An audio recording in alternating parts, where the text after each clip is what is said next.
ताज्या बातम्यांसाठी महानकरेला सबस्क्राइब करा आणि बेल आयकॉनला क्लिक करा। नुरसीवाडीत बुडणाऱ्या 2 भाविकांचे प्राण वाचवले। वजीर रेस्क्यू फोर्स आणि नावाड्यांची धाडसी कामगिरी। श्री क्षेत्र नुरसीवाडी येथील दत्त मंदिर परिसरातील कृष्णा नदी घाटावर एक मोठी दुर्घटना टळली।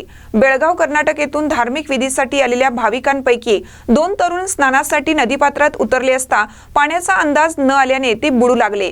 मात्र काठावर तैनात असलेल्या वजीर रेस्क्यू फोर्सचे जवान आणि स्थानिक नावाड्यांनी प्रसंगावधान राखत तातडीने पाण्यात उड्या घेतल्या आणि या दोन्ही तरुणांना सुखरूप बाहेर काढलं। मिळालेल्या माहितीनुसार बेळगाव येथील काही लोक धार्मिक विधी करण्यासाठी नुरसीवाडी येथे आले होते। विधी उरकल्यानंतर ते नदीकाठावर स्नानासाठी गेले। नदीच्या प्रवाहाचा आणि खोलीचा अंदाज न आल्याने 2 तरुण अचानक खोल पाण्यात ओढले गेले। ते बुडत असल्याचं पाहून काठावरील लोकांनी आरडाओरडा करण्यास सुरुवात केली। आरडाओरडा ऐकताच तेथे उपस्थित असलेले वजीर रेस्क्यू फोर्सचे जवान आणि स्थानिक नावाडी यांनी क्षणाचाही विलंब न लावता नदीत झेप घेतली। अत्यंत वेगाने हालचाली करत त्यांनी दोन्ही तरुणांना पाण्याबाहेर काढलं। बाहेर काढल्यानंतर त्यांना प्राथमिक उपचार देण्यात आले। सध्या त्यांची प्रकृती स्थिर आहे।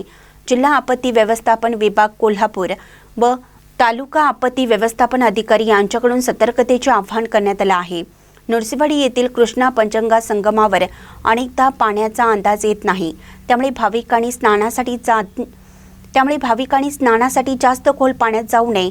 तसेच मंदिर प्रशासनाने लावलेल्या सुरक्षा साखळ्यांचा आधार घेऊनच स्नान करावे, असं आवाहन स्थानिक प्रशासनाकडून करण्यात आलं आहे। वजीर रेस्क्यू फोर्स आणि नावाड्यांच्या या धाडसी कामगिरीचं सर्व स्तरातून कौतुक केलं जात आहे। महानकरे न्यूजसाठी इजाज खान पठाण, जयसिंगपूर।